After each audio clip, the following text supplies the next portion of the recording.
करीम था, वो करीम था जो झांसी की रानी के शहीद होने के बाद अंग्रेजों से किन किन को बचा लेता रहा।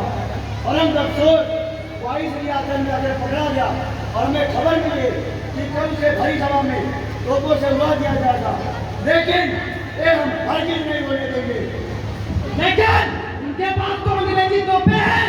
अगर उनके पास अंग्रेजी तोपे है तो हमारे पास हिंदुस्तानी सीने हैं, क्योंकि सर भरोसे की तमन्ना अब हमारे दिल में है।